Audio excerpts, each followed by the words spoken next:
nagdaang mga administrasyon. Si Trillanes, ilang 16 times nagpunta ng China. Kaya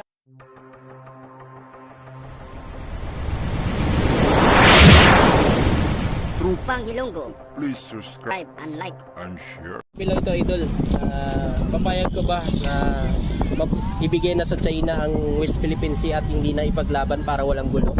ay hindi ako papayag sa ganun. Malabo yan.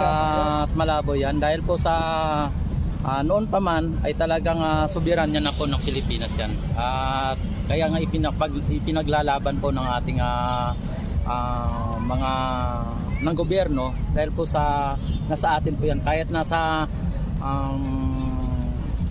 ano pa tawag nito sa may noon pa nung panahon pa na yan ng mga dating Marcos pa ay talagang West Philippine Sea, talagang West Philippine Sea talaga, hindi yan China Sea. Hindi, kasi meron kasing territorial ngayon na inaangkin ng China katulad ng Bao de Masinloc na sakop na daw umano ng China yon. Kaya Hindi. inaharangan yung mga mangingisdang Pilipino. Sa totoo lang kasi nung panahon kasi ng mga ni Cory, sa panahon pa ni Cory, pinabayaan kasi po natin yan. Pinabayaan po yan ng mga nagdaang mga administrasyon. Kaya nga po nakapwisto po yung mga Chinese doon sa gano'n na lugar dahil po pinabayaan po natin nung nawala po si Ferdinand Marcos. Ayan, si Tropa. Tawag nito, dahil po sa nakapwisto na po sila, kung baga naka na po sila doon nakapunda na sila ng kanilang mga Tayo na ng mga isla. Napagtayo na siya doon sa isla na yon. Siyempre hindi naman po pwedeng na basta lang, oy amin yan, kukunin mo. Parang yung nagkuha ka lang ng tinapay ng bata na sa kasama mong bata. Hindi po ganoon. Kasi nung dati, nung panahon na tayo ay nagmamayari niyan, dapat ay talagang inano natin, pinursige natin na huwag papasukan ng kahit sino. Ngayon ay naging naging China na ang nagpakinabang, doon na tayo nahirapan at doon na tayo nagpupursige na kunin. Yan, hindi naman paano mo mapupursige ko kunin? Ay bininta na nga ni late President. sa totoo lang kasi yung Waspratre na yan, mga ganyan, mga inaangkin ng China ay talagang kung ayon pa kaya Indrele, alam mo na si Trillanes, ilang 16 times nagpunta ng China. Kaya naging malakas ang loob ng China na angkinin ang ganong mga territory, kasi nga nung panahon ng mga ni Pinoy ay talagang pinabayaan talaga yan. Maging ang Sabah. Ang Sabah talagang naglalaban po yan noon pa. Pero nung panahon ni Pinoy, ibinigay po yan. Bagkos ang mga natin, mga Pilipinong mga nandoon sa Sabah, pinabayaan. Ano yan? Mga ng mga kasama natin, mga pag-ari natin, mga Muslim sa ipinaglalaban nila yan kahit na hindi po tayo sinuportahan ng gobyerno ng ni Pinoy dati. Pinaglalaban po nila yan. Ito, idol, may tanong lang ako. Papayag ka ba? Meron kasi haka-haka na tatayuan daw ng military base ang West Philippine Sea para bantayin yung mga teritoryo. Papayag ka ba rito? Ang tanong anong military base yan? Anong military base? Pa tayo doon? US siguro. Siyempre, Pilipinas at saka US ang naririnig ko lang. Ayan. Okay po yun para sa akin, mas maganda kapag napatayuan ng military base natin at kasama ang Amerika, dahil po sa Amerika ay nakipagsimpatya sa atin, maging ang Japan ay nakipagsimpatya sa atin. Mas maganda yung ganon para hindi na po talaga sumatotal na ang kinin ng China, kasi ang China po sa totoo lang talagang nagano yan sila ng kanilang nagpapalawak ng kanilang territory, kasi nga kulang po sila sa dahil sa sobrang dami nila.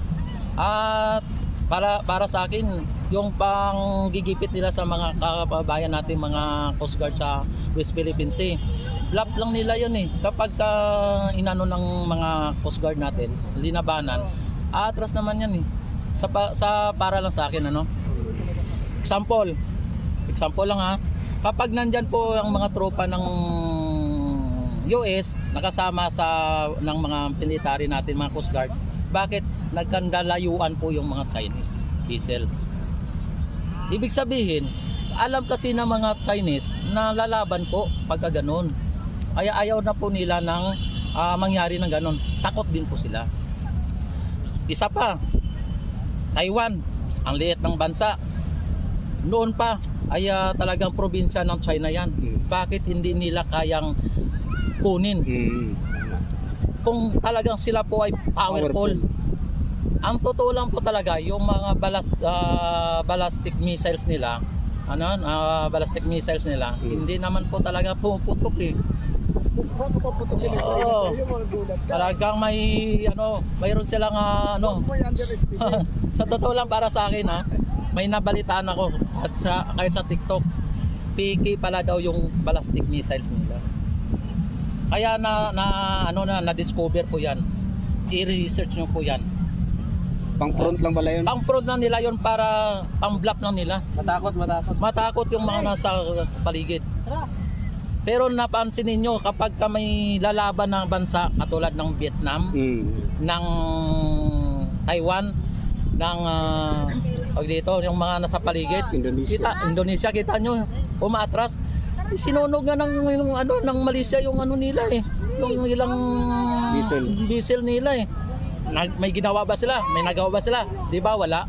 Ibig sabihin, ang bluff lang nila yon. Ang mga ballistic missiles nila, disposable.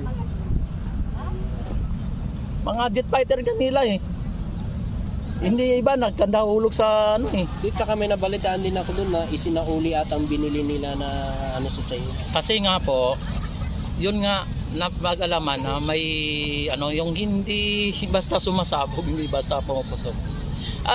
Naman tayo, believe naman tayo sa China. Kung sa totoo lang, hindi naman natin kaawit talagang China. Sa totoo lang, tayo lang naman ng mga kontra sa China. Pero marami daw pong nagawa ang China dito sa atin. Sa totoo lang, katulad ng Binondo Intramuros Bridge, sino ba nagpagawa niyan? Hindi naman Pilipinas China naman Bakit galit na galit kayo sa China na ang mga gagamitan natin dito puro China made? Tawag ko sa'yo. Yun ang pinakadabis na natanong ko sa inyo. Bakit nagbabaligtad yung tono ng Hindi, sa akin naman kasi pagka ang tanong ay ibigay ang West Philippines sa China, ibang usapan yon. Pero pagka sinabi na yung palitan ng mga produkto, ibang usapan din yon. Iba na yun. Kasi ang tanong na natin dito about lang sa West Philippines. Yung West Philippines hindi talaga ako papayag. Kasi ang West Philippines kaya nga West Philippines dahil Philippines po yan. Dapat China di ba? South China Sea ngayon Simple arithmetic lang You cannot solve.